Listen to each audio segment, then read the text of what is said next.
right, welcome back, everybody. I'm Danya Ramori, the Director of the Environmental Dispute Resolution Program here in the Wallace Stegner Center. And it's my pleasure to introduce this panel on perspectives on outdoor recreation. I just want to let folks know that Chris Keys from Outside Magazine is supposed to be joining us. However, we think he might be stuck somewhere, so we're going to see if we can Skype him in or if he shows. So we're going to have to play this one a little bit by ear. But we are joined today by Vicki Varela, who is the Director of Tourism, Film, and Global Marketing for the Utah Office of Tourism, as well as by Steve Lockhart, who is a board member for both NatureBridge and the National Parks Conservation Association, as well as Chief Medical Officer at Sutter Health. Vicki will be talking today from the perspective of a state office, particularly talking about tourism and marketing in that perspective on outdoor recreation. And Steve's going to talk a lot about diversity and equity in that consideration as it pertains to outdoor recreation. Just so folks generally know what to expect, we're going to have the panelists talk for around 20 minutes, although if there's just going to be two of them, they can have a little extra time. And then I have some questions for the panel. So we'll have them come up to this panel and we'll have some discussion for a while. If Chris isn't able to join us, Tara McKee from the Utah State Office of Outdoor Recreation will join us. We will be taking questions via Slido, and I'm hoping we'll have at least 10 to 15 minutes, maybe a little extra to talk about those questions. So I encourage everybody to be suggesting your questions using Slido throughout the conversation. So with that, Vicki, I'll pass it off to you to get us started.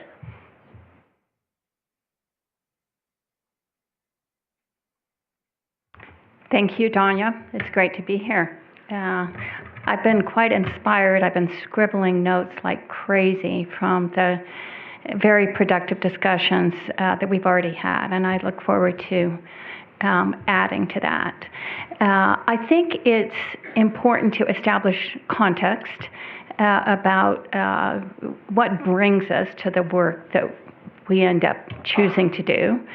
And so I want to create some context for you about a ferry ride I had on the Staten Island Ferry in 1978, which, as it turns out, became defining for me. I grew up in Colorado. I grew up, as most Westerners do, doing a lot of backpacking, a lot of hiking, river rafting, skiing, and that was just the world as I knew it. That was our backyard in Colorado. I then had the privilege of working for Associated Press in Manhattan. And it was so exhilarating to me to be in that complex, interesting city where really the buildings are their canyons. And it didn't really catch up with me until I had been there for about 6 months that I was getting in a pattern of spending my evenings on the Staten Island Ferry. Staten Island Ferry, which is still free, I'll highlight for you.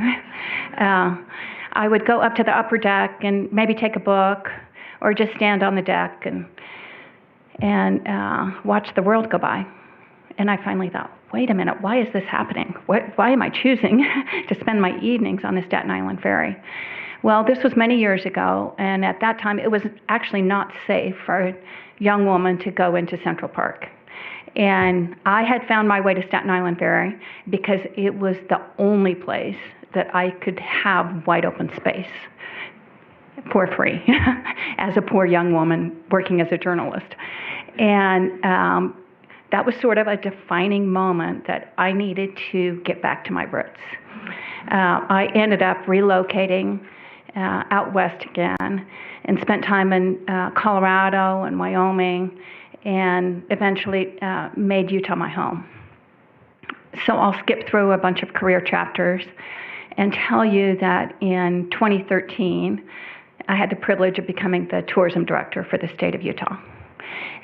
This isn't something that I had the imagination to see was the right fit for me, but to take you back to my Staten Island moment, what is so powerful for me about being in this role is that I see it a little bit like the National Parks mission to provide access to people for our spectacular natural landscapes, and also to protect it for the next generation. And so if I could summarize the responsibility that I feel in this role, the opportunity that I have in this role, it's to do exactly that, to provide responsible access to our visitors and to protect all these remarkable assets for future generations. So it's been an interesting path to get to that. The most important information I have to share with you is about our Red Emerald business strategy. Some of you may know about a rare stone mined only in Utah. It's called the Red Emerald, also called the Red Beryl. But if you think about the semantics, Red Emerald, Red Beryl, I like Red Emerald better. It's highly sought after by gemologists. And we launched the Red Emerald Business Initiative in the fall of 2017 as the business strategy that defines all of our marketing activities, because that's what we want the Utah tourism experience to be, is a rare, refined experience that is highly sought after, that people are willing to spend good money for, that will be respected, that will have perpetuity. And I feel like I've spent lots of chapters in lots of different types of public policy, and I feel like it's the most important work that I do. And I'm proud that I have a team here, and there are several of them are here today, that share that same ethic, and it frames all of our business decisions. You can see here the elements of the Red Emerald strategy. It's basically picking the right customers, sending them to the right destinations, encouraging them to stay longer, to hire local guides and outfitters, to basically leave very little footprint, to not bring in search and rescue because they're unprepared for the places that they're visiting, and to come back over and over because they're the kind of customers that fit in with our local regional outdoor recreation ethic. So there have been some interesting iterations that have gotten us to this point, and I want to share them with you. The tourism industry in Utah is actually fairly young. In 2006, Governor Huntsman at the time launched what's called the Tourism Marketing Performance Fund. And it was sort of a will they like us, tiptoeing into tourism marketing. Certainly there'd been tourism marketing off and on for many years, but not in a serious, thoughtful way. Even around the time of the Olympics, there was not a cohesive tourism strategy.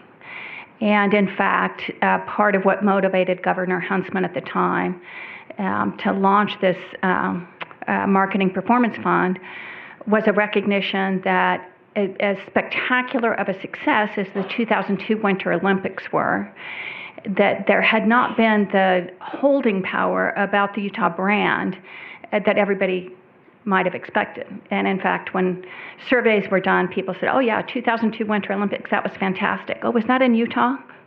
You know, a little bit like you sometimes hear about Sundance, almost a feeling of Sundance, Colorado. Well, no, that's Utah. That's all part of our wonderful brand. So the Life Elevated brand was established, and a number of very powerful campaigns were put together around what we call our 3-season and our greatest snow on earth.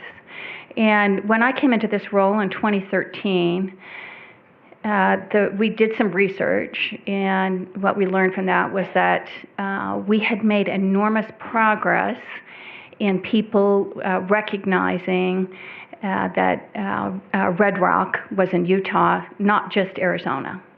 In the baseline in 2006, everybody attributed Red Rock to Arizona.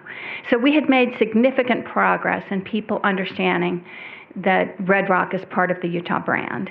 More modest progress on our ski campaign. And to this day, interestingly, when we put up a picture of the Salt Lake skyline with the spectacular mountains in the background and even the Mormon temple prominently displayed, we still get feedback from people. Oh, that's beautiful. I love Denver. So, you're continually working to establish your brand and reputation. Well, so I haven't said Mighty Five yet. 2013, we launched the Mighty Five campaign, and that changed everything. And some of you may be happy about it. Some of you may be unhappy about it. It's a reality that that campaign was wildly successful in establishing Utah's brand. And we take responsibility on both sides of that. We take responsibility that we did really good marketing. And we also take responsibility that good marketing compels good actions to make sure that you protect the assets for the next generation, that you deliver a quality experience for visitors. And so we very quickly had to start pivoting to, at that point in time, the Utah Office of Tourism was largely a marketing office. We had very few responsibilities or capacity beyond that. And over the last several years, through the success of our marketing campaign, through our brand being built, we have evolved to basically what I see as a three-tiered set of responsibilities.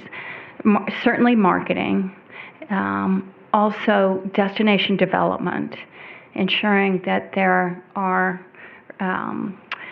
all of the necessary offerings in place, the infrastructure, the careful planning within a community about what a destination should be, and destination management. So a few more headlines for you that have created context for the Red Emerald Initiative.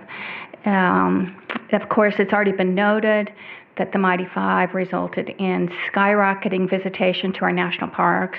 Keep in mind, I think someone wisely observed that there were lots of other factors in play, recovery from the Great Recession, the 100th anniversary, which resulted in a lot of national marketing. But our campaign, the Mighty Five, created increased visitation at our national parks, dramatically higher. I think Ray said it was a 66% increase at our national parks, and the national average was somewhere around half of that.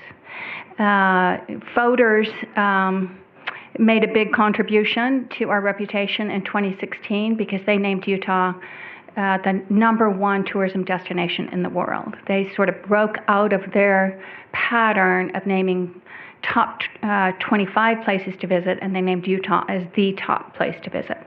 Then Michelin came along in last summer. They named Utah as the only 3-star state in the country. So, all these things are happening.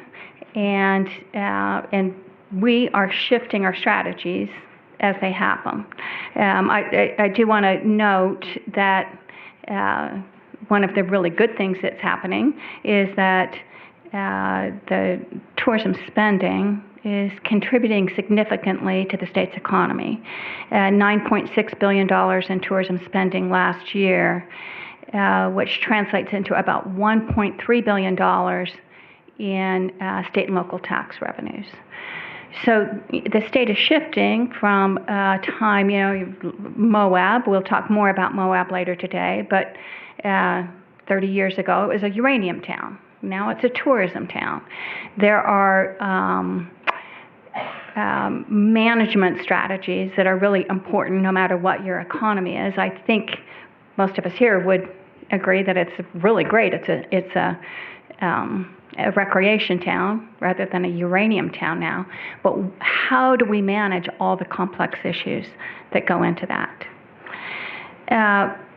Some highlights for you of the way the state has been stepping up in ways that I'm really proud of around destination development and destination management.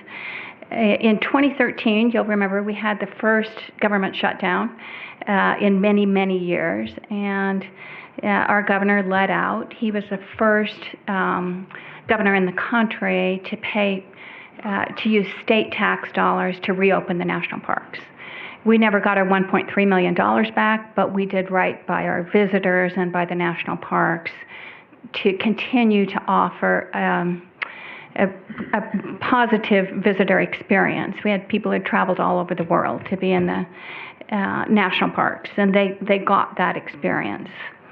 In the summer of 2013, the governor led the nation to hire the first outdoor recreation director.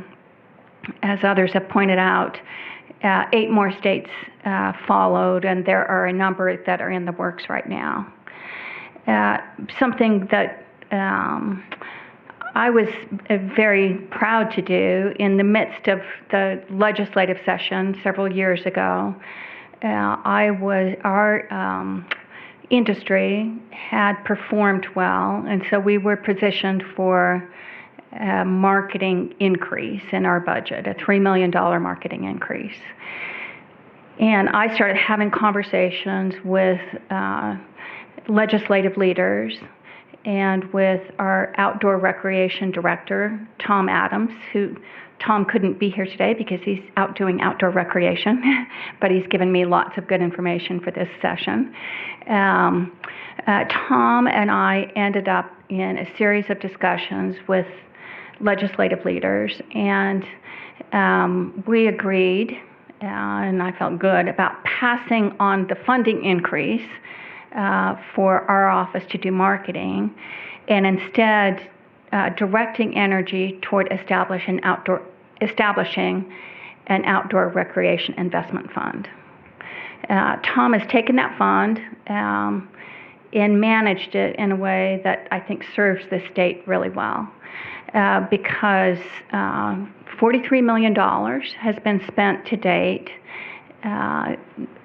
doing actual infrastructure for outdoor recreation. $1 million of that is actually on federal lands. And of course, this goes to a key issue that's been highlighted, that we desperately need more investment in our federal lands. We desperately need to improve the infrastructure at our national parks and so forth. But in the absence of that, this fund has been very effective in starting to build out more outdoor recreation infrastructure. So, all these things are in the works. And in the summer of 2017, I read a book, Overbooked, by Elizabeth Becker, and it changed my world because it came to me at a time that I was feeling the pressure of our marketing succeeding beyond anybody's wildest expectations, and of trying to make this pivot to destination management and so forth. And Overbooked is a cautionary tale about tourism locations that have not been well managed. The author highlights places like parts of China, Xi'an, China, Venice, Cambodia, where their tourism economies spiraled kind of out of control without enough careful planning, and where now the residents are unhappy and the tourists are not very happy either.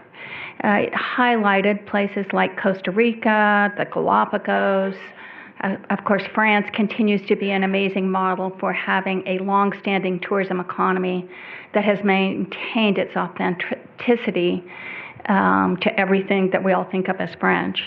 And I was moved by all of this in that it seemed evident to me that the problems in Utah were big enough to see and still small enough to solve. Our team launched the Red Emerald Initiative that fall.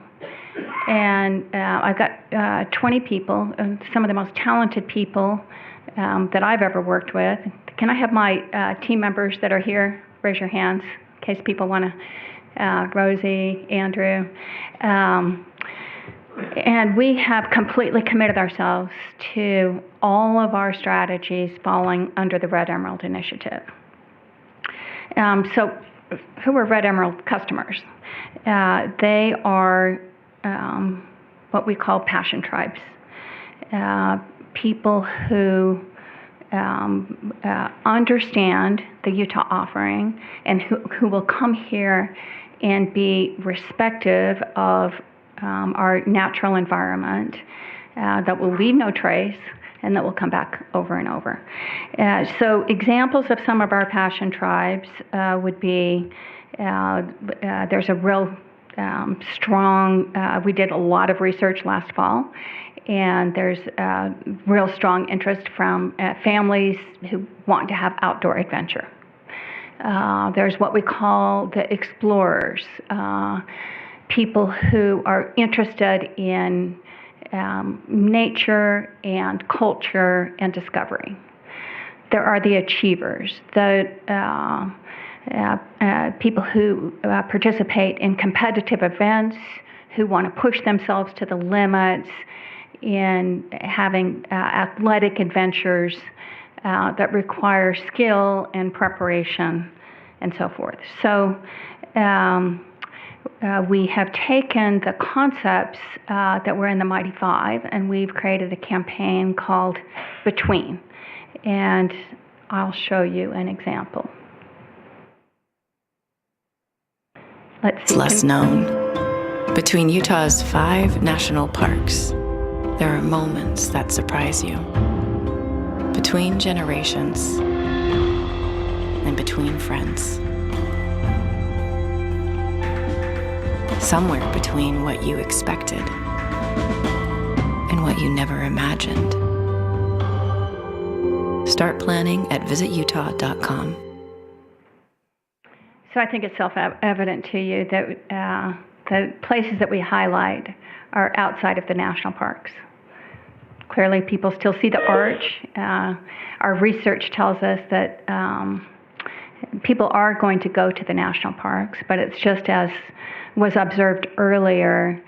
Our goal is that they spend a limited amount of time in the national park, and then they explore the surrounding area. I loved Ray's reference to whitefish, because I behaved exactly as you wanted me to when I went to Whitefish. I went and spent about 3 hours in the national park, and then I spent 2 days on the mountain bike trails, which are spectacular, and that's exactly the offering that we're trying to create for our visitors. So this ad that you just saw plays nationally on cable, on what we call addressable TV. That's TV where we can keep track of what you're doing, smart TV. And then we have a series of ads. The marketing is digital these days, and so we have a series of ads that play digitally, where we use big data to make sure that we're targeting them to the right audiences of achievers, explorers, family adventurers, and so forth. I'll play some of those for you.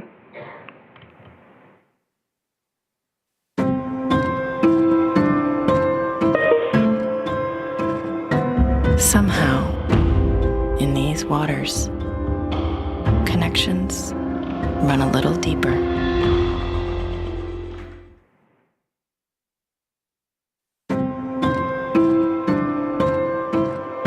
Rugged adventure the comforts of civilization. Here, they're neighbors. A really important part of what we learned from our research is that and many people outside of the West don't understand that we have these beautiful wide open spaces and we have really wonderful restaurants too. They ask the most amazing questions about whether they need to bring water with them. There's a sense among some visitors that there might not be water in Utah. They ask about whether there would be restrooms. And so clearly, these beautiful wide open spaces that we show also carry responsibility to communicate to people that you can get a luxury dinner at night, and actually we want you to. We want you to spend a lot of money on Main Street that night. On day 1, she put down her phone. By day 4, she forgot she had one. See what lies between Utah's 5 national parks. Clearly targeting the multi-generation family travel adventure.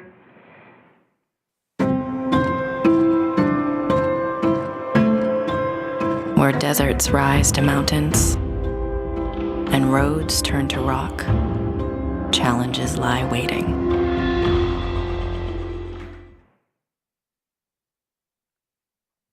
So I'm pleased to turn the time to Stephen, and then I really look forward to good discussion. I guess I would say in summary that we have a completely different mission than we did when I started in the role in 2013. That I think that we are on a very positive path to create this offering that inspires all of us, that drew me back to the West, to visitors from all over the world, while preserving the land for future generations and ensuring that we're good stewards of it. That's a core responsibility that we feel in our work. We've evolved from mass to precision marketing to make sure we get the right customers. And then I'll look forward to talking more about all the collaboration and the advocacy that we see as a core part of our responsibilities. Thank you.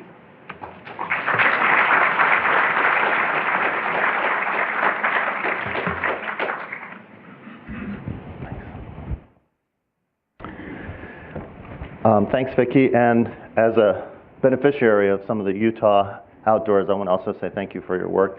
And maybe this makes it a little bit better. I love Denver, but I'm coming back in a couple of months with my family to the High Uintas, so that's where we're coming to, even though we love Denver. So, well, first of all, thank you for having me here with you this morning. It's a great honor, in fact, to be here. And over the next 15 or 20 minutes, what I'd like to do is share with you some of my perspectives, and there are multiple, on outdoor recreation and more generally on how we interface with the outdoors and our public lands. So to start from the beginning, I was born a small black child. I really was. And that's relevant because when you're young, you want to see the world. I know I did. And growing up in the 60s, I thought the best way for me to see the world was to become an astronaut and see the world from space. I really did want to be an astronaut. It was the time of the Vietnam War, civil rights movement. You see the dashiki and the fro, and then the space program, which was, you know, what every kid's dream was. But in those times, race really mattered. Not that it doesn't matter now, but it mattered a lot. So I knew that that was an unlikely outcome for, you know, a black kid growing up in St. Louis. My mother, who's shown here, was a mathematician, and in fact, it wasn't until the mid-1970s that she was able to get a job as a math professor commensurate with her education skills and experience. As a side note, probably many of you have seen that movie Hidden Figures, where the 3 African-American women mathematicians who worked for NASA, and boy, did I wish my mom worked for NASA, but she didn't, but her experiences were very similar to those. But fortunately, I although I didn't get a chance to go see the world from space, I did find another way to see the world, and that was by getting outside. And I did so by joining the Boy Scouts. My uncle was our troop leader. Back in those days, yes, it was a segregated troop, but when we went outside, it was exhilarating, it was invigorating, it was liberating, and all of those social and cultural norms that existed and kind of drove things in our society just simply didn't apply. And so that created in me an abiding love for the outdoors, a passion for protecting it, and a commitment to make sure that future generations would have the same access to experiences that I had growing up. And that commitment led me about 20 years ago to actually join the board of an organization called NatureBridge. And NatureBridge does environmental science programming, residential week-long programs in our national parks for about 35,000 kids a year. It's a great organization, it's got a compelling mission, and I'm an unabashed fanatic. You can ask me about NatureBridge any time of the day, night or day, and I will wax on for quite some time. But one of the advantages of being on the board of an organization like that is you meet other board members, including a founding board member of NatureBridge, a fellow named Bill Anders. And if you're not going to become an astronaut, and I never did, of course, the next best thing is to befriend one. And Bill was an Apollo 8 astronaut, who, along with Frank Borman and Jim Lovell, in 1968, Christmas time, some of you may be old enough to remember this, they orbited the moon looking for landing spots for future Apollo missions. But what they're most known for is a photograph that Bill took during that trip. And I know you'll recognize it because it's been called the most iconic photo of the 20th century, Earthrise.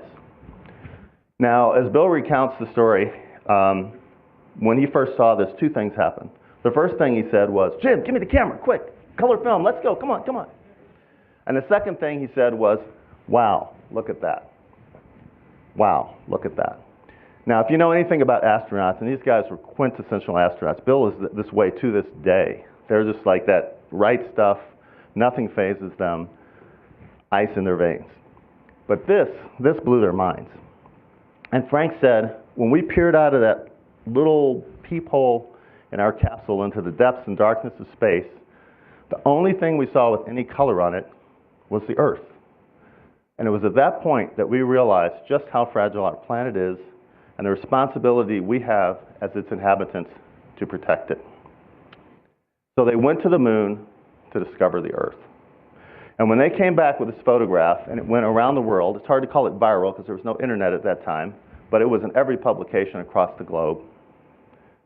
That created a moral imperative for us to care for creation, to care for the planet, and to care for the people who inhabit it.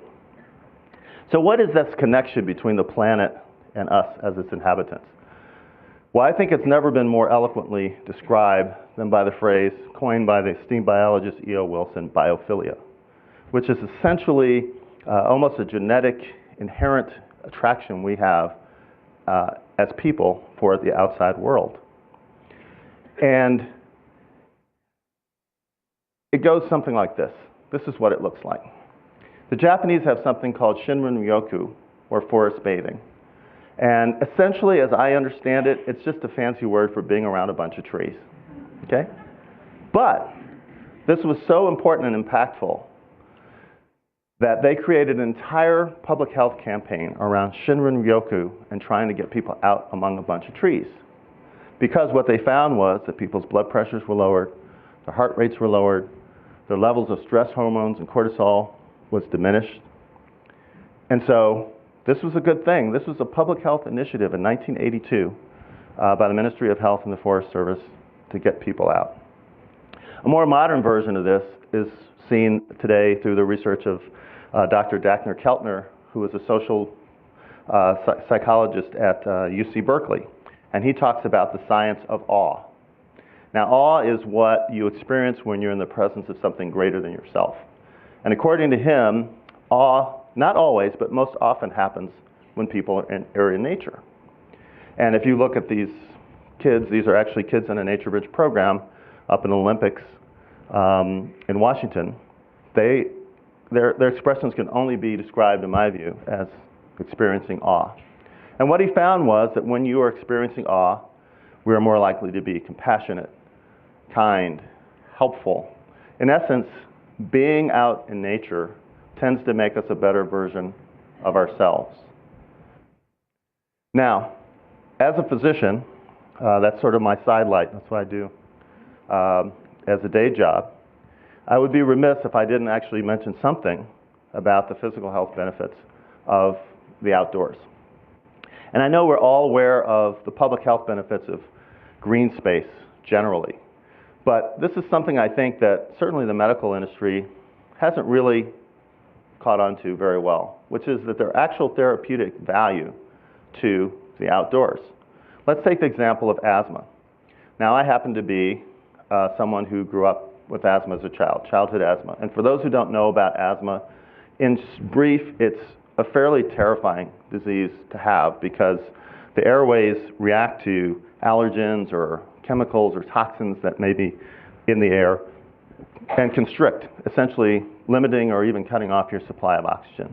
And when it gets really bad, you go to the emergency room, they give you drugs, treatment, and then you get better, and then they send you back to the same environment that you came from, and you get sick again, and you come back, and if you get really sick, you get hospitalized. And that, honestly, that's what happened to me as a kid growing up for years. But this is a study of 2008 showing that children living in areas with more street trees have lower prevalence of asthma. Okay, to me this sounds like, let's have them go hang out around a bunch of trees. And in fact, growing up, that's what happened to me, was as I began to spend more and more time outdoors, my medication requirements decreased, and eventually they were gone. So one of the things that this brings up in my mind is you can see in the lower picture the treatment venue of a hospital or emergency room, and in the upper venue you see this is actually in New Haven, a community-based organization planting trees. So if we want to talk about bending the cost curve of healthcare, would we want to invest more money in emergency rooms or just plant a bunch of trees?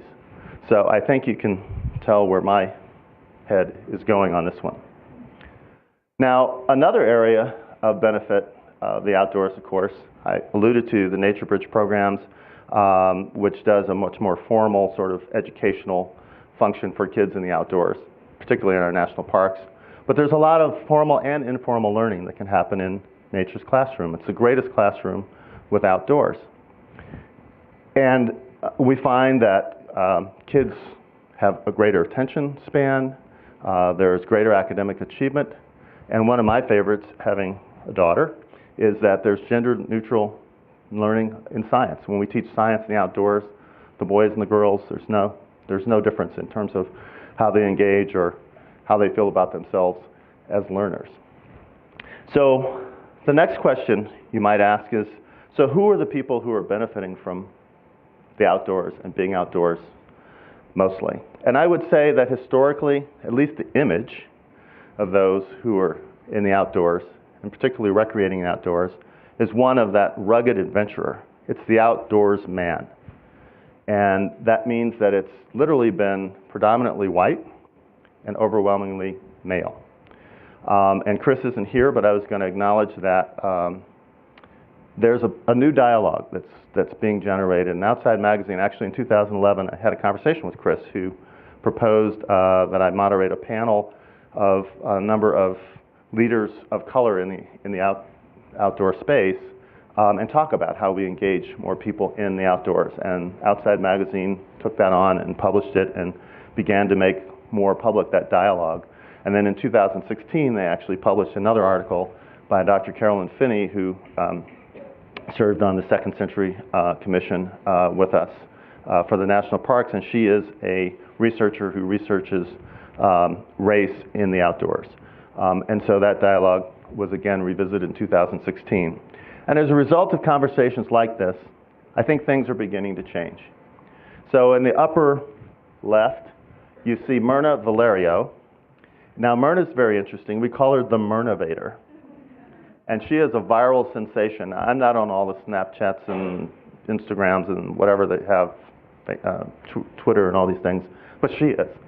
She is everywhere. And she is someone who REI has provided some sponsorship to, and I'm on the board of REI. I'll come back to that in a minute. But that's how I got to know about her. She is obviously an African-American woman, fairly heavy set, and she is an ultra runner. And by just doing what she's doing, she's opened up a whole conversation around, well, I don't have to look like, you know, Superman or Superwoman or whatever the superheroes are. I can look like Myrna, and I can go out and run ultras, and I can climb mountains, and I can hike, and I can backpack. That's been very helpful. And I will tell you, actually, there was a little bit of introspection for the mighty REI, folks who we had to think ourselves. We're sponsoring Myrna, but she comes into our stores. Can she find stuff to wear? Can we outfit her? And if we can't, what message is that sending? So I think that is the kind of really good dialogue conversation that we have. I mentioned the rugged adventurer, the face of that, you know, sort of white male who's conquered the mountains, the highest mountains on earth. Well, now that face of the rugged adventurer is Sophia Dannenberg, who is a young black woman who was the first black woman to climb Mount Everest in 2006. And then on the right, you see this is actually REI's Force of Nature campaign, which is very popular in my household because I have a wife and a daughter who are far more competent in the outdoors than I am. I call them my WBAs, my wilderness bad addicts. And that poster is all over the house and on a sticker on the laptop of the computer. But it's really basically questioning whether beauty for a young girl or young woman is about lipstick and wearing a dress, or is it about having a little mud on your face and wearing a backpack? And so I think this is beginning to create a conversation that is engaging people where they are. Because if you don't see yourself in the outdoors, you won't go in the outdoors. Now, I want to conclude with this slide, which is about the opt outside. You'll remember a few years ago, REI started this campaign. And I think this is important because it's about really understanding that there is this hidden appetite, I think, among all of us, the biophilia to want to get outdoors. We want to. We just need to know how, and we need to be encouraged, and we need to be presented with opportunities. And this was one such opportunity. Now, I will tell you, as a board member at REI, and you're sitting in a meeting, and the senior executive team, and I was talking earlier about Jerry Stritsky, fabulous leader, came in with his creative team, Ben Steele and Alex Thompson, all these guys, and they said, we have this fantastic idea, wonderful idea. I said, okay, great, what is it? You know, Black Friday, that day when, like everyone else, we make more money than any other day in the entire year. So yeah, of course, Black Friday. We're going to shut all our stores. And we thought, okay, so when are you going to get to the really good idea, right? And they said, and here's the brilliant part. We're going to pay every one of our employees not to come to work. I'm going to tell you, you don't come to work, we will write you a check, so long as you go outside. And of course, that's exactly what happened. And it did go viral. And by the way, the other thing I think that was really great that we decided to do at REI is this was not a marketing campaign. REI does not own Opt Outside. That's in the public domain. And it's been taken up by the public. They own it. So as it goes year after year after year, we're no longer involved. You see many different organizations taking that on. And the reason this is so important is because in the end, I think we really do want to engage everyone, our entire diverse population in this country, to want to opt outside, to want to go out, to learn, to be healthy, to recreate, because we want them to develop an abiding love for these wonderful natural places. We want them to have a passion about protecting them, and we want them to have a commitment to make sure that the next generations are able to enjoy them as we have in the past. Thank you very much.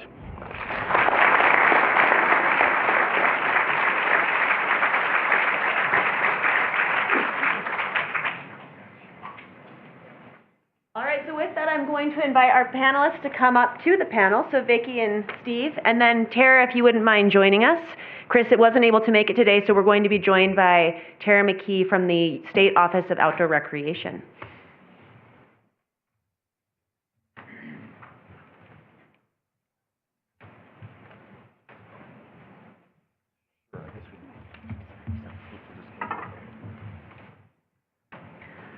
All right, as I mentioned, I have some questions for the panelists, and I've been tracking the questions that have been coming in and trying to sort of synergize those with the questions I have. There's a lot of emergent themes and a lot of questions for you all, so I'm glad we have some time. So I want to pick up on Steve's presentation and ask the question of, is increasing equity and diversity of use of public lands, recreation on public lands, really a goal? And if so, how do we do that? What are the key challenges and what are the key opportunities? Do you want to start? Or, I'm happy to Oh, go start. ahead. Yeah. But Steve, I've I'm been guessing you think the most about this, so maybe you want to jump in. I'm happy to jump in. See, that's the problem. I jump in and I don't know when to jump out. Don't worry, I'll tell you. Yeah, I'm sure you will. Well, I think, so your question was how to engage, right, Yeah. these communities. I think one we've touched on, which is to make sure that the images, represent a diversity of people. I can't tell you how important and powerful that is for folks. I think there are two other things I would say. One is that, as we've heard mentioned earlier, our local, regional, and state parks are what I would call an entry drug, right? They tend to be more accessible, and what we find, certainly I know in our NatureBridge programs, which are in the national parks, but nevertheless, this happens in local and state parks as well, is, for example, if you bring kids out and they really enjoy themselves and come back, they'll bring their parents. And so there are ways to use the local parks as a way to introduce people to something that's local rather than saying you have to, and with all due respect to the 5 great parks, I've gone to all of them in Utah, but that's a commitment that someone who's unfamiliar would not want to make. And the other one is I would say is that it's important to be prepared for a different way of utilizing and enjoying the parks. Not everyone will want to use it in the same way that traditionally that they've been used with the sort of the small single-family campsite type environments where perhaps some larger, more expanded opportunities for families to congregate and come together and those sorts of things. So really working with, not for, the communities, working with the communities to find out what their needs are and how they would best interface with the parks, I think, and public lands is important. Fantastic. So I'm going to pass it to you, Vicki, and we're getting a lot of questions about the advertising side of things and the people who are shown. So if you can directly address that, that'd be great. Yes. So I would say yes to everything Stephen has said, and I loved your comments. I love what NatureBridge does, and we have some smaller programs here, and I think we need more of them so we can inspire our children. I mean, it goes back to both of our foundations, having those moments when we realized that we were nourished by being in the outdoors and that we wanted to share that opportunity with as many populations as we could. And so our advertising, along with all the other ways that I've described to you that we've evolved in the last several years, we've all evolved quite dramatically in doing our part to help people see that people of all races, of all backgrounds, should be out in nature, because our visual storytelling is much more diverse than it used to be. Everything from an African American skier who's prominently featured in our winter campaign to the Asians that you saw in this campaign. We go to great efforts in all of our marketing to make sure that we're showing we're creating gender equity about all the ways that we can engage. And I'm big on the idea that strong is the new pretty, as one of my colleagues just referenced. And then in all of our digital ads as well. I will highlight for you that I think we're very cognizant that we're just on the path. We have not arrived in having the equity that we should have in all of our storytelling. And one example, some of you will be coming and going through the airport today, and we hear periodically we have some spectacular photos at the airport, but they do not reflect the diversity that all of the rest of our advertising does. And that's because it's really hard to get photos placed at the airport. It took us years to get them placed. And so that's on our task list, that as we're able to move into this spectacular new airport, there will be a much better representation of diverse participants in those ads. So my answer is yes. and working on it. Tara? Yes, I love how the demographics are changing, especially amongst our young people. It's much more diverse, these younger generations. We were really grateful this year to have a couple things of legislation passed. One of them was a House concurrent bill for Every Kid Outdoors initiative.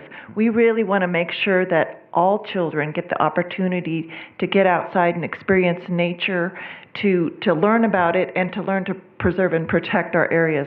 Accompanied by that is some funding. This is what I call Pilot Program Part B, where we have some funding to enable groups that are already doing this to be able to expand their capacity, whether that's buying more mountain bikes so that children that have no mountain bikes can experience that, or to be able to expand the capacity of a great program like the Chill Foundation, which we gave, that takes disadvantaged kids and gives them lessons in snowboarding, or some of these others that can be in rural areas where kids living one county over from national parks have never been to those national parks.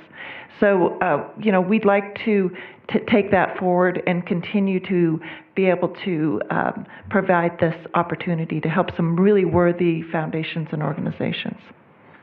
Could I add one other comment, which is I think also we are coming to an intersection, and I think we need to get the traffic lights timed, or else there could be a nasty crash. And that's and Vicki actually alluded to it, actually more than alluded, you spoke to it in your presentation, which is, as we do engage the more diverse population, we're really talking about engaging larger numbers of people as well. And then we'd have to look at what are the resources we have, what's the impact on the resources, and how can we balance that message of come on out, but don't come here because we don't have room for you. And that's where I think that, Vicki, your point about, wow, there are all these state parks in Utah, which honestly, I didn't know anything about. I come to the national parks because they're like big and grand and, they're in all the magazines and I've heard about them for years. So next time, we'll come to some of the state parks. But I think that that's where that sort of entry-level drug, getting people to love their state parks and then also support them, right? So they'll then support them through the friends organizations, through being donors, through spending money there, through inviting, their friends to come and doing volunteer work. I mean, we all know that a lot of our parks and public lands depend as heavily on volunteers sometimes as they do on, state or government-sponsored work. So I think that's something, though, it's going to be a tricky thing to navigate because we do want to keep beating the drum to get people out, but we have to be careful. So, Steve, you're hitting on a lot of topics I want to pick up on. Before I totally shift gears into the love to death question, I do want to pick up on something Tara was saying about the socioeconomic diversity and increasing that diversity and access, and just see if any of you have more thoughts on what we can do to increase not only different diversity of color and ethnicity of folks using these public lands, but also making it more available to people of different socioeconomic status. And I also, Vicki, want to pick up particularly on a question somebody asked about, does the Emerald, the Emerald? Red Emerald, thank you. The Red Emerald Initiative tailor particularly to a more affluent community? So that's one part of this question. Yeah, so something I probably should have referenced in in my overview is that our Tourism Marketing Performance Fund requires us to do all of our marketing out of state. The legislature doesn't define Utahns visiting our many communities as tourism. They want out-of-state visitors. And so we don't target affluent so much as people who are willing to spend more time and more money. Interestingly, that doesn't always mean affluent, but that is what it is. Yeah. So any thoughts on increasing socioeconomic accessibility. Yeah, so I was going to say that I think, although I might want to reference the earlier this morning's Ray's presentation to know that it's backed by data, but my guess is that for a lot of lower economic participants who want to come out, that really transportation and access is the biggest barrier. And so programs that can help provide access, I know we're working on one actually. California, there's this Parks California, which is a new nonprofit that has legislative authority to work with the state to sort of combine funds and do projects. One of our biggest project is going to be around trying to provide access, because that can be, for low-income families, the most difficult thing to do. Of course, then secondarily, you have to say, okay, when you're there, if it's more than a day, like a day visit, then how are we going to outfit people to be appropriately able to comfortably and safely enjoy the outdoors? But I think number one barrier is access and transportation. And I'll just go ahead. add to what both of you have said, and that's why I think it's so important, even though it's not in my core business assignment. I think it's so important that we have the types of initiatives that Tara has referenced, that we have NatureBridge and other programs, and I'm super enthusiastic about those. It's just not part of my core mission. Yeah, but we love partnering with our sister organization of the Office of Tourism. When Rose and I were doing research for the Every Kid's Outdoors initiative, we called it the Children's Outdoor Bill of Rights, and we'd gone to a school where, we got some input from the kids, and they drew pictures of what they'd like to do. But these children did not have the means. Matter of fact, their teacher had gotten a grant to take them to do some winter recreation in one of the Cottonwood Canyons, and he had to turn it down because these kids did not have good winter gear to keep them warm just a little ways over. He had the transportation down. But these are things where I think there are solutions. There are places that probably want to give new coats to kids that could do that. There are places that would like to help with the transportation issues. I know we'd like to do that, but I also know some great companies, and those can be some opportunities where we can all in this room, because if those children grow up and their only form of recreation is sitting in front of a screen or just playing on in that little bit of a well-used park, they're really not going to get any sense of why we want to preserve those special areas. They need to experience that sense of awe, as you referenced. It's really important to their health and to the way that they're going to grow up and have that worldview.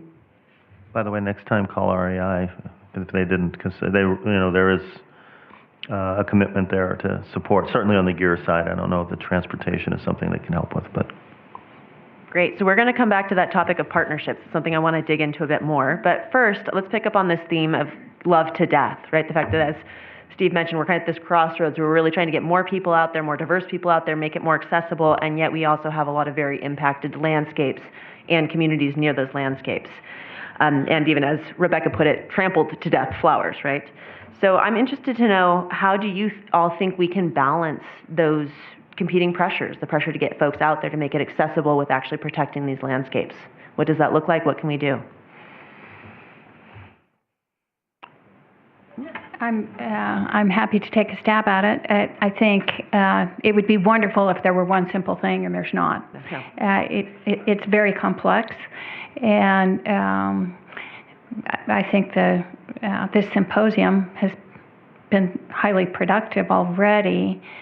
And the speakers that have highlighted key things that can make a big difference. And I'll just list some of the ones that are most important from my perspective. This country has to be willing to invest in our outdoor recreation infrastructure.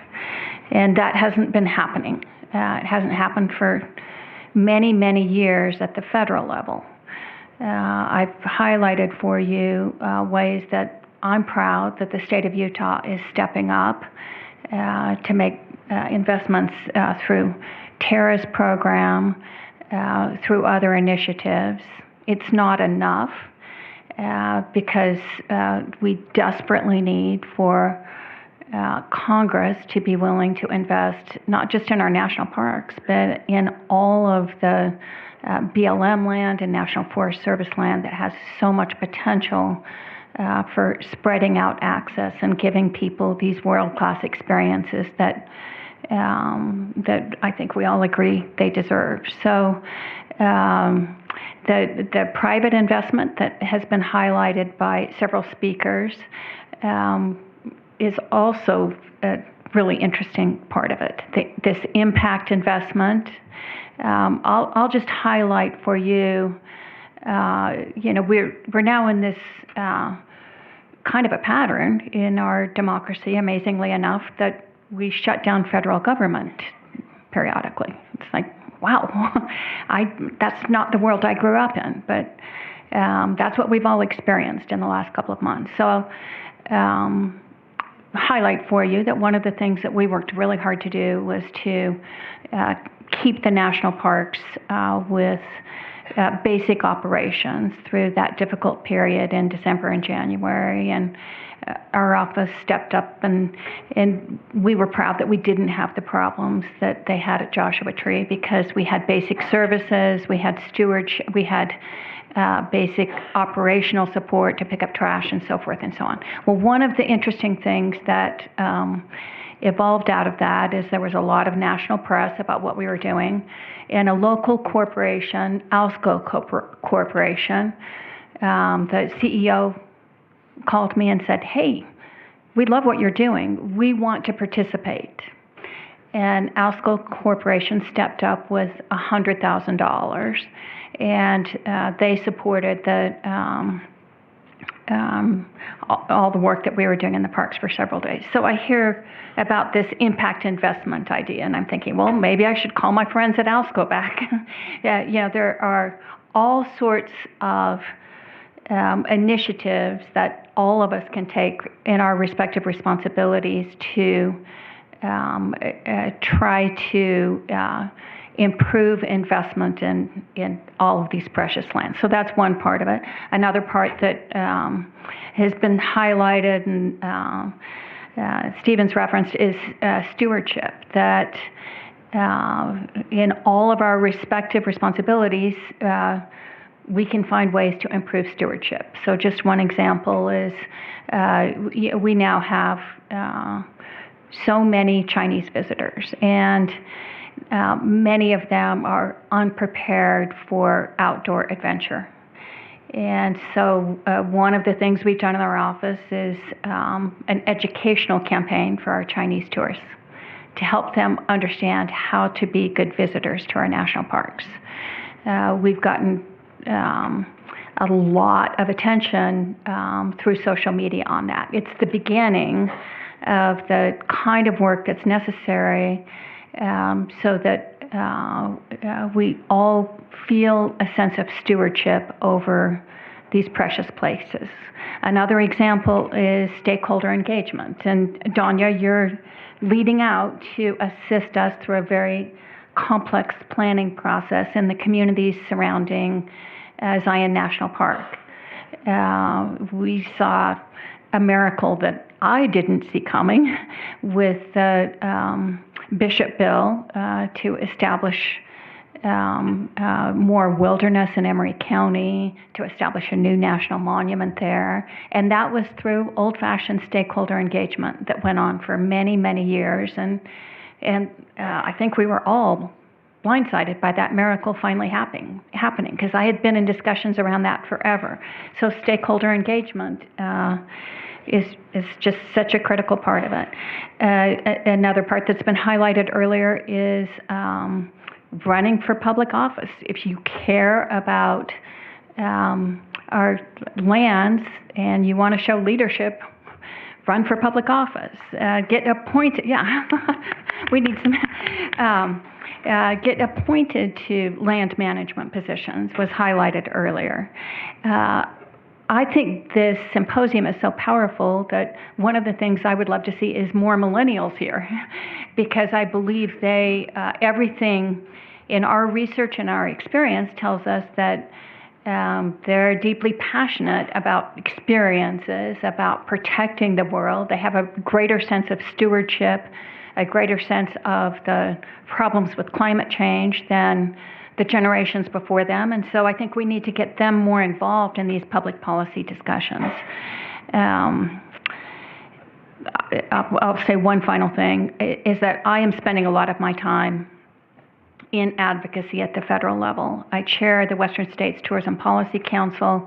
We led through that group to call on our National Industry Association to become advocates for investment in our national parks. And so I am doing all I can, and still need to do so much more.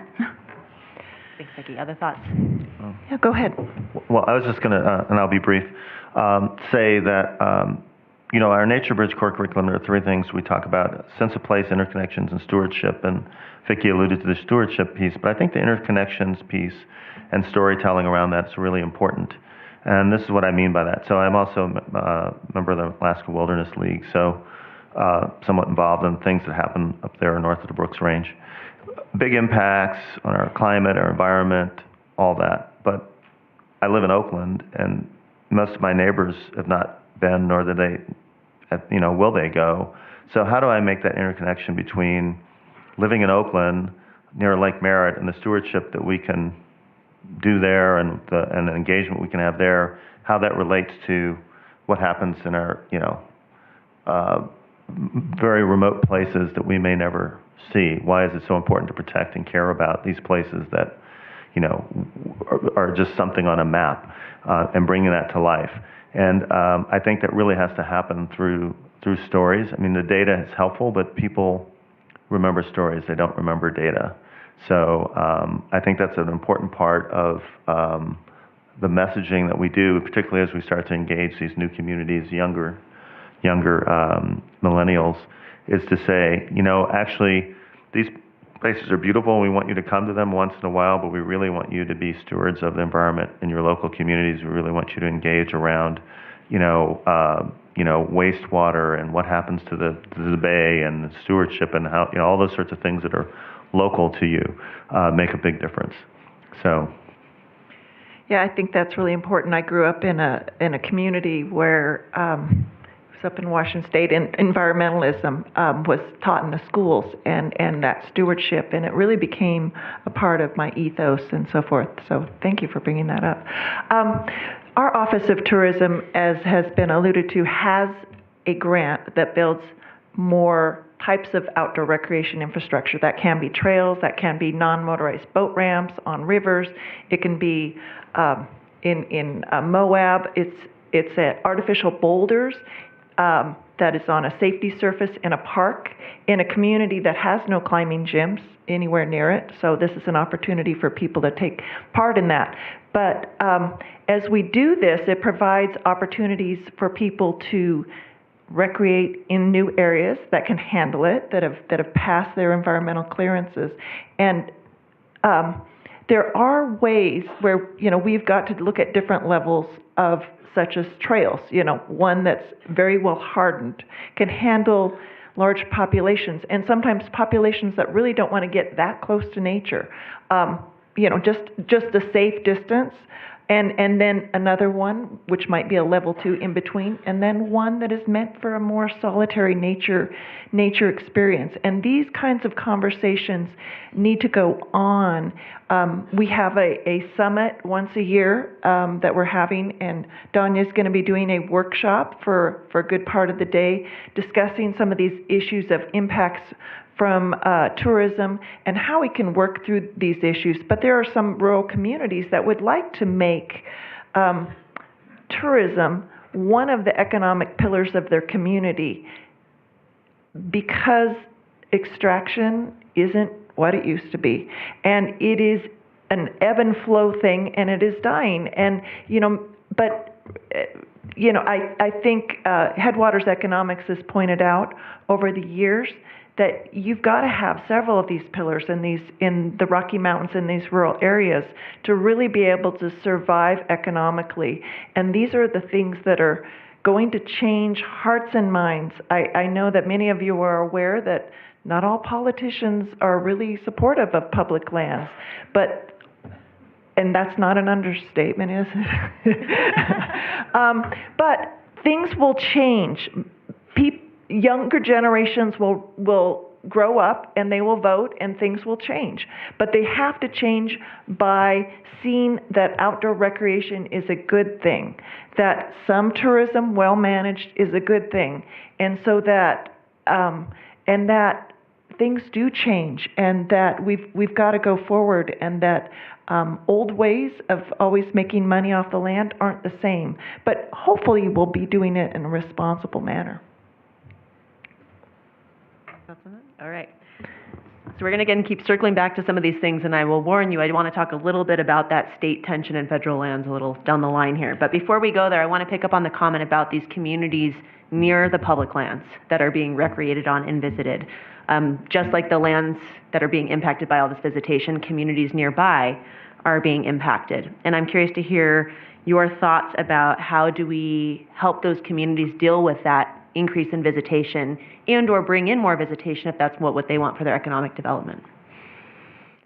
And maybe even talking about the kind of equity and diversity concerns there, are these welcoming places? Yeah.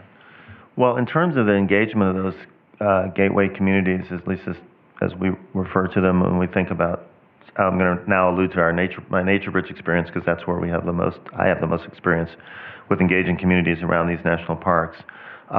It's surprising, but a lot of the folks there are just as lacking in experiences in the parks as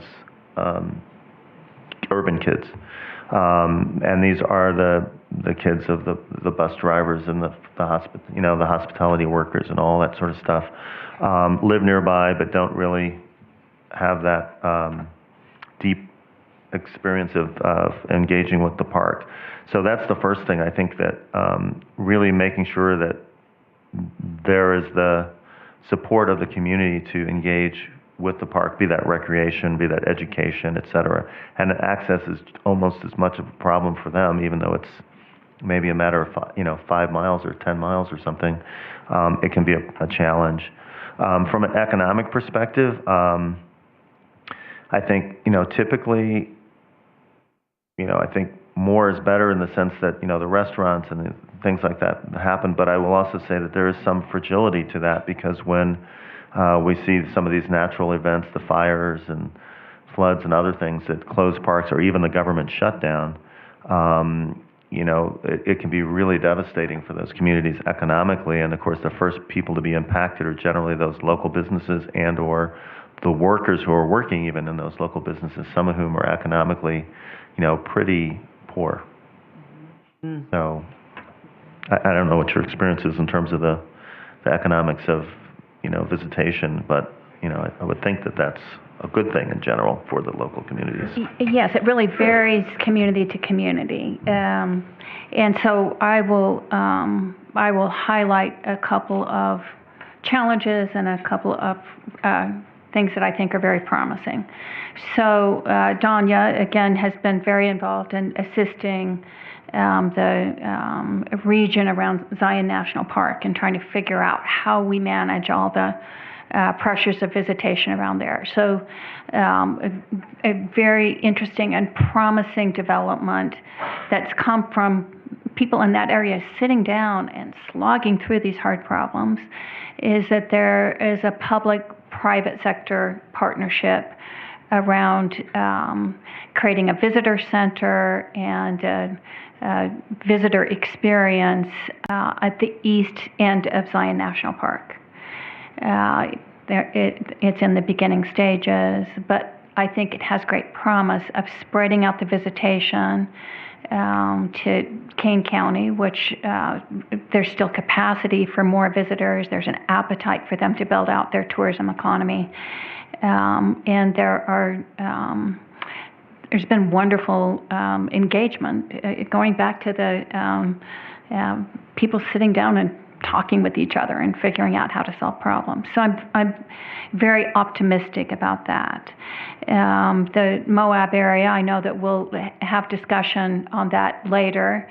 But to me, the challenges, the Moab situation is very, very complex because I don't think anybody would have imagined it would turn out to be as big of a tourism economy as it's turned out to be in such a short period of time. And so there were there's a lot in hindsight. It's very clear that somebody should have been thinking about sewage 20, 30 years ago.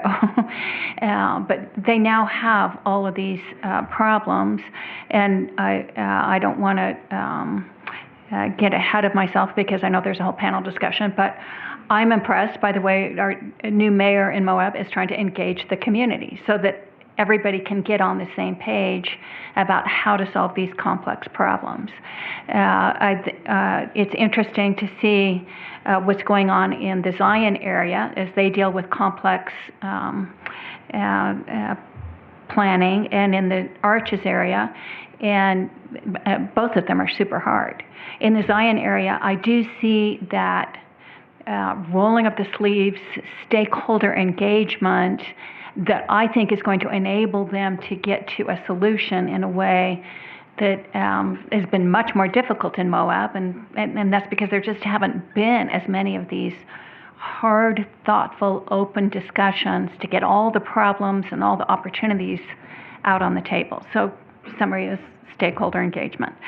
I do want to your point, it really varies community to community. So I just want to highlight a couple of areas that I think are full of promise. That would be Carbon County and Emery County. When you look at this land bill that just passed for Emery County, that is such a game changer about the recreation economy in a community that's hungry to grow. And so that gives them a chance to learn from all the hard things that have happened in other areas and build out their tourism economy right. Carbon County, there's so many interesting things going on with a powerful visionary mayor and helper who is combining the amazing access to natural resources, 9 Mile Canyon, with an artist community that is gathered there. And if you haven't checked out downtown Helper Main Street lately, you can pick up some of our literature that kind of walks you through the experience, or check out our website, or just go down there and you'll have an amazing experience. So there are little opportunities, and it varies community to community. Springdale's in the middle of hard stuff. Moab's deep into hard stuff. These others are at the very beginning of it.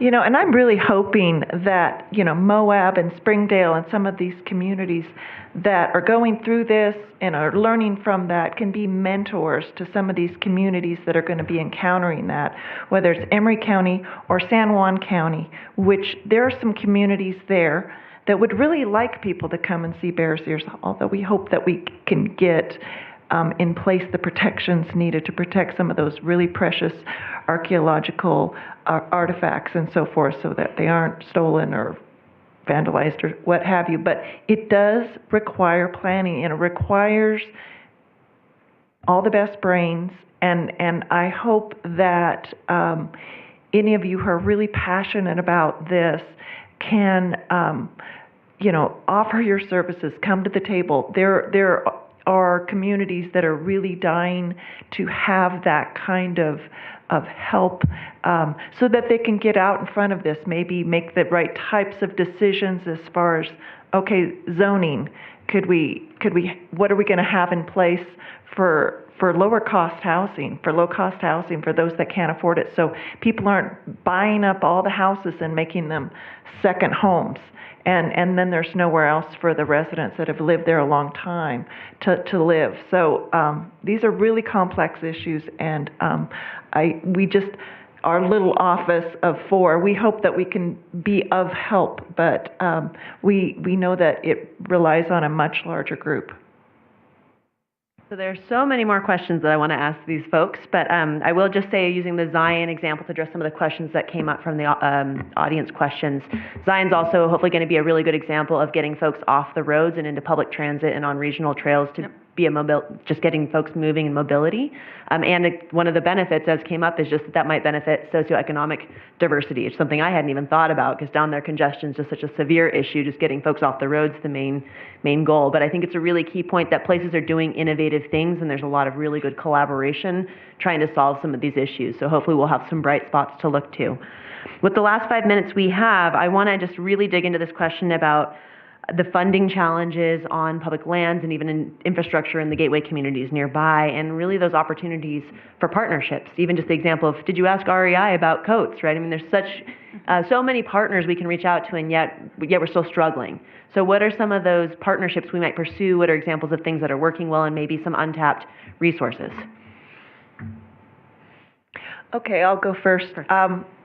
I was really excited to hear just last week that we did get a bill through that will provide up to $1 million in matching funding to help with some of the public lands issues. So this is maintenance of.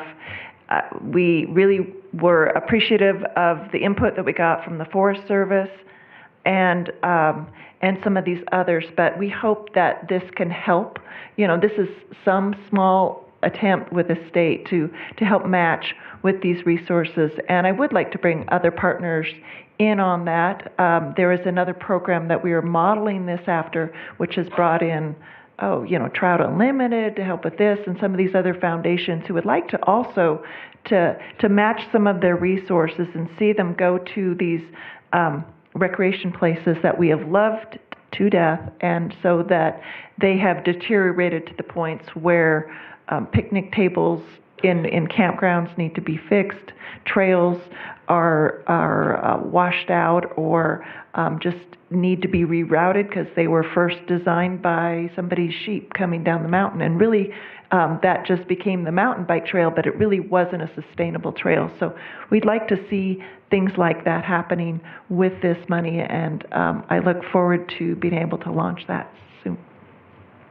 I'll just highlight briefly to elaborate on good things happening in Carbon County. We have a grant application in process with Google for that area that would make a substantial investment in creating a tech innovation center in that area, and that would also allocate funding for building out outdoor recreation. So the idea being that we have a big cluster of tech companies in Utah County, southern Salt Lake County, and making that Carbon County area an extension of some of those tech firms, and attracting people there with the outdoor recreation offerings. So it's just a matter of constantly churning through those opportunities and creating strong partnerships.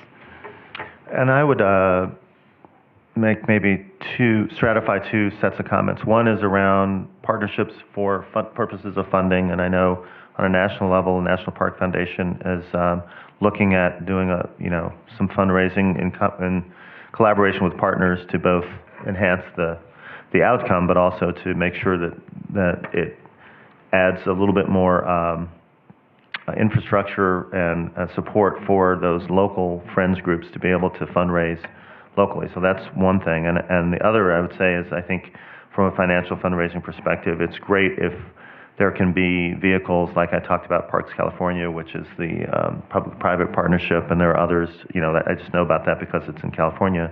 But places where public and private fundraising can come together, generally it's synergistic, and it's not only about the amount of money you raise, but it's about how the money can be used. On the next level, I would say, are issues around partnering with companies or other organizations that have particular sets of skills or expertise, because a lot of times there are things that a federal or state agency can't do or doesn't have the nimbleness to do that another agency can. For example, a simple one, you mentioned Google, which we're actually working with the state parks to do almost like Google mapping. There's a lot of trails, but I remember when we were working with the National Parks and the Second Century Commission at Gettysburg, I think it was, the National Park Service has all kinds of regulations around their internet and blah, blah, blah, and what you can and stream and you can't do this. And so there was literally an internet jack for the Park Service, and then above it was an internet jack for the Friends organization.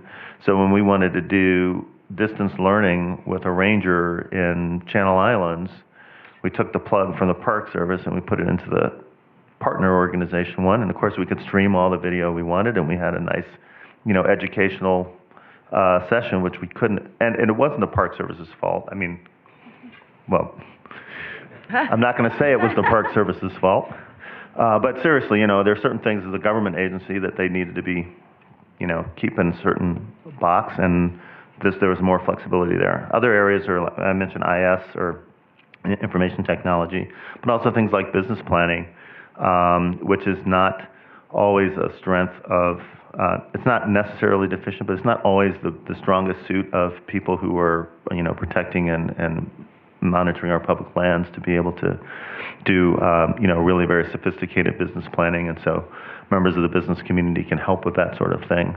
So I think partnerships do that. And then my final comment was about the partners working together as partners. And to me, that's the biggest area of opportunity that we have that hasn't yet been realized, which is how do we get more of our partner organizations to work together collaboratively? Sometimes we can be a little competitive, but I have a sense that if we could get together and sing Kumbaya a little bit more, that there's a lot more power there than we actually realize.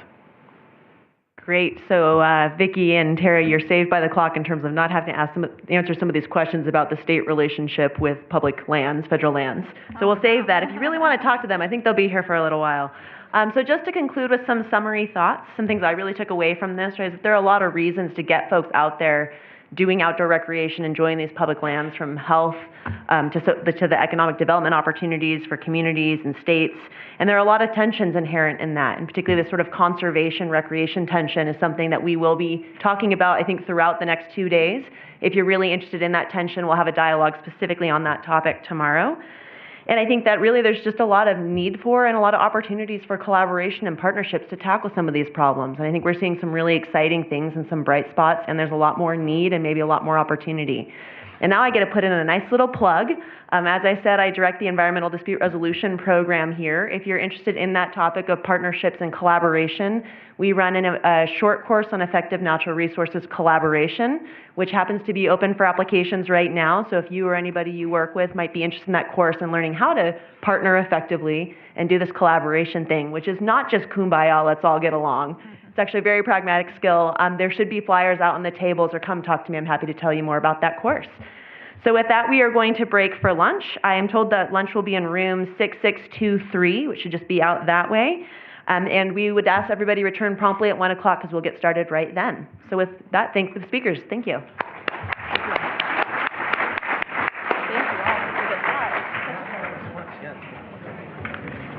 It's just the singing kumbaya so much fun. I'm just, no, I'm just joking. We actually